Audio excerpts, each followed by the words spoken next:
আসসালামু আলাইকুম। আপনি যদি 2800 থেকে 30,000 টাকার ভিতর গেমিং ফোন খুঁজে থাকেন তাহলে অবভিয়াসলি আজকের ভিডিওটি আপনার জন্য।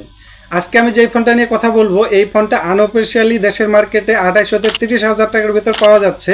তবে এই ফোনটা দিয়ে আপনারা সুপার লেভেলের গেমিং করতে পারবেন। তো চলুন কথা না বাড়িয়ে মূল ভিডিও শুরু করি। আর আপনি যদি আমার চ্যানেলে নতুন হয়ে থাকেন অবশ্যই বলবো চ্যানেলটি সাবস্ক্রাইব করে আমার পাশেই থাকুন।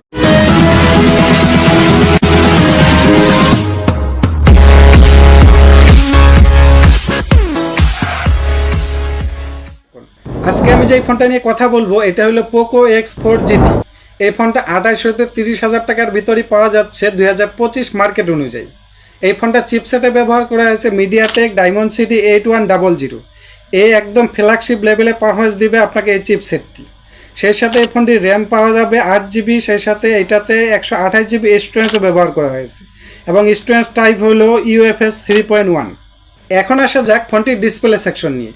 এই ফোনটির ডিসপ্লেতে ব্যবহার করা হয়েছে 144 হার্জ রিফ্রেশ রেটে একটি IPS LCD ডিসপ্লে, যেখানে গেমিংয়ের জন্য স্মুথ পারফরমেন্স আপনারা পেয়ে যাবেন। সেই সাথে এই ফোনটি ব্যাটারিতে ব্যবহার করা হয়েছে 5080 mAh একটি ব্যাটারি, সাথে থাকছে 67 ওয়াটের একটি ফাস্ট চার্জিং, যেটা দিয়ে আপনি 40 হইতে 45 মিনিটের ভিতর এই ফোনটি ফুল চার্জ করতে পারবেন। সর্বশেষ আসি এই ফোনটি পারফরমেন্স সেকশন নিয়ে।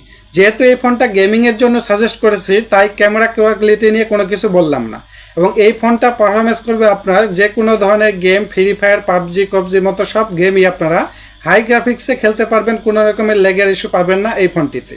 তো এই ফোনটি যদি আপনার পছন্দ হয়ে থাকে অবশ্যই ফোনটি নিতে পারেন। তবে দুঃখের বিষয় হলো এই ফোনটি আনঅফিশিয়াল বাংলাদেশের মার্কেটে পাওয়া যাচ্ছে, তারপরে খুবই কম, সচরাচর পাওয়া যাচ্ছে না, এবং যদি আপনি কোনো জায়গায় দেখেন তাহলে অবশ্যই নিয়ে নিতে পারেন।